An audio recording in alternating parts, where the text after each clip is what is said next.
लाडली लाल की जय, श्री सद्गुरुदेव भगवान की जय। भक्तों की श्रृंखला में आज हम पढ़ेंगे श्री खोजी जी का चरित्र। श्री खोजी जी के श्री गुरुदेव भगवत चिंतन में परम प्रवीण थे। उन्होंने अपने शरीर का अंतिम समय जानकर अपनी मुक्ति के प्रमाण के लिए एक घंटा बांध दिया और सभी शिष्य सेवकों से कह दिया कि हम जब श्री प्रभु की प्राप्ति कर लेंगे तो यह घंटा अपने आप बज उठेगा। यही मेरी मुक्ति का प्रमाण जानना।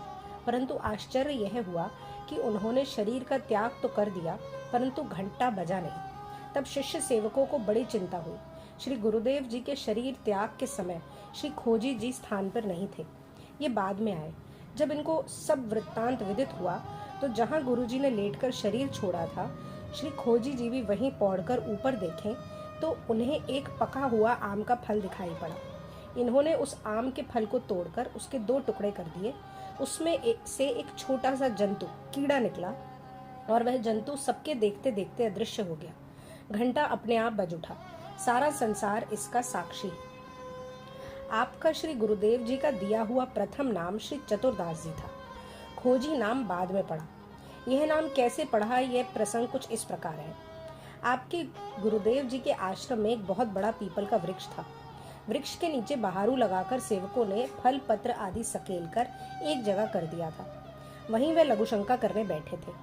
श्री खोजी जी हाथ पांव की शुद्धि के लिए जल लिए हुए खड़े थे। थोड़ी देर बाद वे लघुशंका करके हंसते हुए ही आए। श्री खोजी जी ने सहज भाव से पूछा, जय जय, आप हंस क्यों रहे हैं? इनके गुरुदेव जी ने उसी हास्य में कह दिया कि अरे तू कैसा शिष्य है जो गुरु के मन की बात नहीं जान पाता। जो गुरु के मनोभाव को नहीं समझ सकता, वह शिष्य भला गुरु की क्या सेवा करेगा? वह गुरु की सेवा में रहने के अधिकारी नहीं है। तुम्हारी बुद्धि भी एकदम विवेक रहित है, तब तो तुम हमारे हंसने का कारण नहीं जान सके। अतः अब तुम मेरे यहाँ से चले जाओ।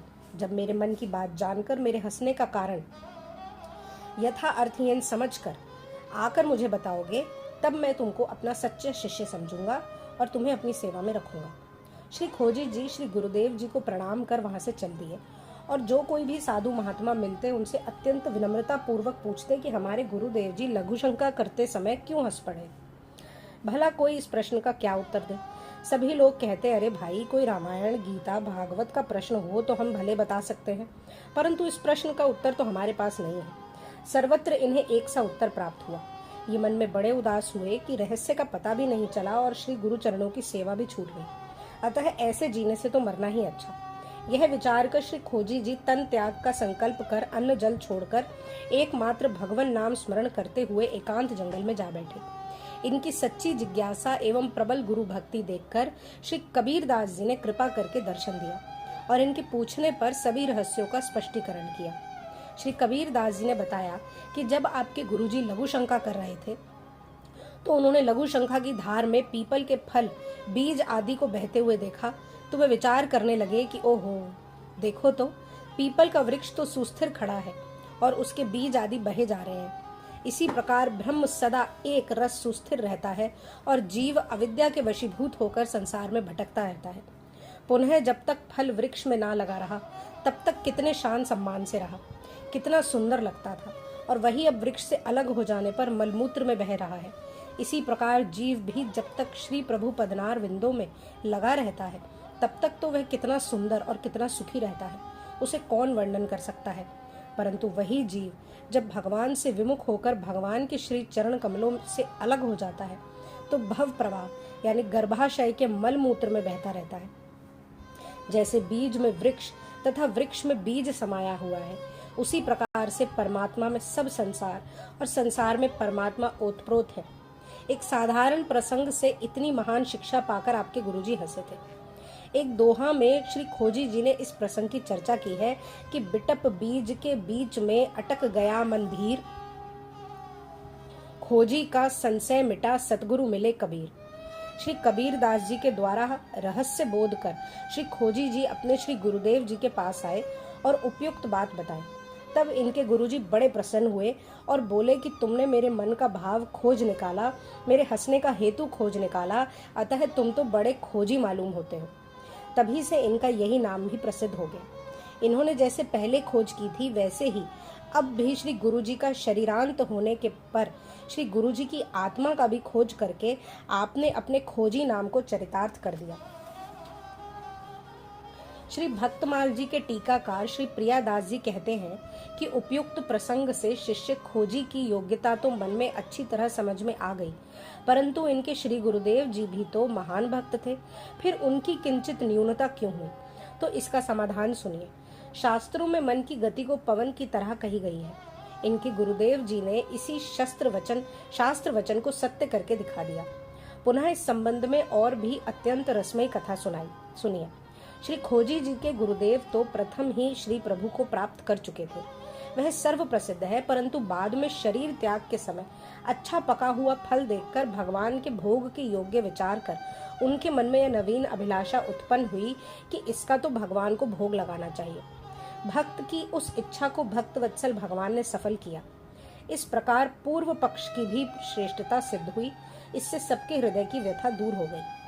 इनके गुरुजी उपदेश में तो यह बात बार बार कहा ही करते थे, अंत में प्रत्यक्ष करके भी दिखा दिया कि देखो, जब मेरे सरीखे सिद्ध कोटि के जीव का भी मन चंचल हो जाता है तथा अंत में मन की चंचलता के कारण जन्म भर की साधना धरी धराई रह गई, प्रभु पद प्राप्ति से वंचित हो गए, कीट योनि प्राप्त हुई, तो फिर अन्य प्राणियों की तो बात ही क्या है। अतः जैसे हो तैसे मन को वश में करना चाहिए। मन को जीतने वाला ही सच्चा शूर है। उपयुक्त प्रमाण से यह सिद्ध हुआ कि खोजी जी के गुरु मन की चंचलता के कारण हरिपद प्राप्ति से वंचित रहे एवं कीट योनि को प्राप्त हुए, परंतु इतने बड़े महापुरुष के संबंध में यह समाधान समीचीन नहीं है। तब दूसरा समाधान करते हैं कि ये तो जीवन मुक्त संत थे, जीते जी ही मुक्त हो गए थे और शरीर छूटने पर भी सीधे भगवत धाम ही गए, कीट योनि में नहीं, परंतु वहां भगवान से मिलन नहीं हुआ, इसलिए कि देह त्याग के समय इन्हें बढ़िया पका हुआ आम का फल दिखाई पड़ा, तो अभ्यासवश मानसी में ही प्रभु को भोग लगाए। जैसे बछड़ा पूर्व जन्म के संस्कारवश जन्म लेते ही बिना सिखाए ही माँ का थन पीने लगता है, उसी प्रकार से भक्तों को जन्म जन्मांतर का संस्कार होता है, सुंदर वस्तु देखकर प्रभु को अर्पण करने का। उसी संस्कारवश इनके गुरुजी फल देखें तो प्रभु अर्पण की भावना हुई, परंतु शरीर अशक्त होने के कारण फल को तोड़कर भोग लगाना तो संभव नहीं था। अतः मन ही मन भोग लगाए। इतने में शरीर छूट गया, तो स्वयं तो श्री हरिधाम चले गए और श्री हरि इनका मनोरथ पूर्ण करने के लिए निज धाम को छोड़कर कीट रूप से आकर आम आरोगने लगे। तब श्री खोजी जी ने आम के 2 टुकड़े किए तो भगवान कीट रूप का परित्याग कर स्वस्वरूप में निज धाम चले गए। जब भक्त भगवान का मिलन हुआ तो घंटा अपने आप बज उठा। श्री खोजी जी के जीवन की और भी एक घटना बहुत प्रसिद्ध है। वह इस प्रकार है। जन्मजात वैराग्य और अनुरागवान होने के कारण श्री खोजी जी बचपन से ही गृह कार्य से उदासीन रहते और भगवद भजन तथा साधु संग में रमे रहते। इनकी यह रहनी भाइयों को अच्छी नहीं लगती, वे इनसे ईर्ष्या करते थे। एक बार गांव में संतों की जमात आई हुई थी। ये रात दिन संतों के सानिध्य में रहकर कथा वार्ता सत्संग में लगे रहते थे। इसी बीच इनके पिता का देह अवसान हो गया। घर से श्री गंगा जी बहुत दूर थी। भाइयों ने कहा, बिना गंगा लाभ के जीव की सदगति नहीं होती, अतः तुम श्री पिताजी के फूलों को ले जाकर श्री गंगा जी में डालो, तब पितृ ऋण से मुक्त हो सकोगे। तब श्री चतुरदास बोले, सुनो भाई, श्री हरिनाम सदा सुखदाई, जब हरिजन हरिनाम उचारे, आप तरे औरन को उतारे। घूमत भगत नाम मुख बोले, तीरथ गंगा पाछे डोले। भला भक्ति विमुख भाइयों को इनके वचनों में सहज विश्वास कब आने लगा? वे तो समझते थे कि आलस्यवश ये ऐसा कह रहे हैं, अतः उन्होंने बलपूर्वक इन्हें गंगा जी के लिए भेजा। ये संतों को साथ लिए हुए भगवान नाम संकीर्तन करते हुए चल पड़े पिताजी के फूल लेकर। कुछ ही दूर चलने पर जब भरित स्वर्ण कलश शीश पर धरे हुए दिव्य देवियों का एक समुदाय श्री चतुरदास जी के समीप आया। इन्हें प्रणाम कर सभी देवियां पूछने लगी कि भक्तवर, आप कहाँ जा रहे हैं? इन्होंने कहा, मैं श्री पिताजी के फूल श्री गंगा जी में प्रवाहित करने जा रहा हूँ। उन देवियों ने कहा, हम सब गंगा यमुना आदि नदियां ही हैं, आपके ही निमित्त हम जल भरकर ले आए हैं। आप तो यहीं फूलों का विसर्जन कर दीजिए और स्वयं स्नान कर घर को चले जाइए। श्री चतुरदास जी ने ऐसा ही किया और प्रतीति के लिए एक कलश जल भी ले लिया। घर आने पर प्रथम तो इनके भाई इनको बातों पर विश्वास नहीं किया, परंतु जब प्रत्यक्ष प्रमाण देखे तो मानने के लिए विवश होना पड़ा। फिर तो सबने श्री चतुरदास जी का बड़ा सम्मान किया और उपदेश लेकर सभी संत भगवंत सेवा में लग गए। श्री खोजी जी का उपदेश बड़ा प्रसिद्ध है, सुनिए। खोजी खोयो खाक में अनुपम जीवन रत्न, कीन्हो मूर्ख क्यों नहीं राम मिलन को यत्न। खोजी खोजत जग मुआ, लगा न कछु भी हाथ, तजिके जग जंजाल को भजू सीता रघुनाथ। खोजी खटपट छोड़ के प्रभु पद में मन जोड़, काम न देगी अंत में पूंजी लाख करोड़। खोजी कहे पुकार के ऊंचो वैष्णव धर्म, पटतर या के होए किमी यज्ञ आदि सत्कर्म। बानो श्री रघुनाथ को खोजी धार्यो अंग, तब कैसे नी को लगे हरि विमुखन को संग। खोजी ताल बजाए के सुमिरो श्री रघुबीर, जिनकी कृपा कटाक्ष ते छुटी जात भवभीर। फल टूटो जल में गिर्यो, खोजी मिटी न प्यास, गुरु तज के गोविंद भजे नीचे नरक निवास। श्री राधा श्री राधा श्री राधा।